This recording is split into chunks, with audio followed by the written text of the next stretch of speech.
America जो दिखाता है कि हमारे यहाँ का कानून दुनिया का सबसे स्ट्रिक्ट कानून है, वो सब बकवास है। और ऐसा मैं नहीं कह रहा, बल्कि वहाँ के राष्ट्रपति जो बाइडेन कह रहे। जिस कानून पर लोग भगवान की तरह भरोसा करते हैं कि न्याय मिलेगा, पर अमेरिकी राष्ट्रपति ने ये भी नकार दिया। पर ऐसा क्यों कहा, और क्या वाकई में अमेरिका कानून भारत के मुकाबले कमजोर है? जानेंगे। इससे पहले जानते हैं बाइडेन का वहाँ के कानून पर से भरोसा क्यों उठ गया। देखो, किसी भी आम आदमी के लिए उसे न्याय दिलाने के लिए कानून ही सर्वोपरि होता है, पर अगर आम आदमी की ना सुनकर पैसे वाले और उद्योगपति के पक्ष में अगर फैसला होता है तो ये सरासर अन्याय है।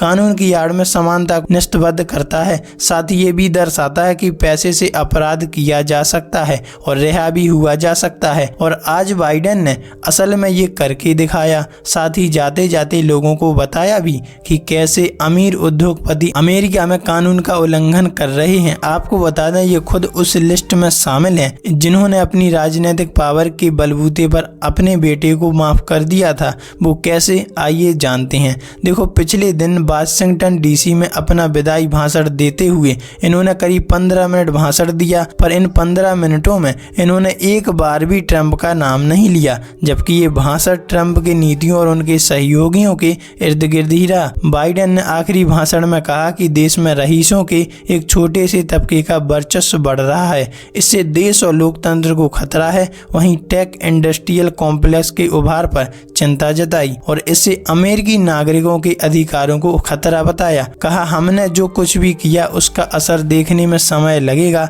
मतलब ट्रंप के कार्यकाल में इसका असर देखने को मिलेगा, लेकिन हमारे द्वारा बीज बो दिए गए हैं वे बढ़ेंगे और आने वाले दशकों में खिलेंगे। गौरतलब है कि ट्रंप का जिस तरह इंडियन उद्योगपति विवेक रामास्वामी और मस्क ने सपोर्ट किया और जीतने के बाद ट्रंप इन्हें डिपार्टमेंट ऑफ गवर्नमेंट एफिशिएंसी की जिम्मेदारी भी सौंप दी। ये डिपार्टमेंट नौकरशाही को खत्म करने, फिजूल खर्ची में कटौती करने, साथ ही साथ साथ सरकार को बाहर से सलाह भी देगा। इस वजह से अमेरिकी सरकार की कई नीतियों का उल्लंघन होगा जो जनता पर असर डालेगा। वहीं विपक्षी नेताओं का कहना है कि राष्ट्रपति भले ही ट्रंप बने, लेकिन असल ताकत मस्क के हाथों में आ गई। ये तो फिर वही बात हो गई, नाम मात्र का राष्ट्रपति होना। बाइडेन ने कहा, अमेरिकी लोगों पर फेक न्यूज का जाल फैला दिया गया है और इसकी वजह से सत्ता का दुरुपयोग हो रहा है। और ऐसी स्थिति को देखकर लगता है कि हमें संविधान में संशोधन करने की जरूरत है, जिससे तय हो सके कि कोई भी इंसान राष्ट्रपति के पद पर होते हुए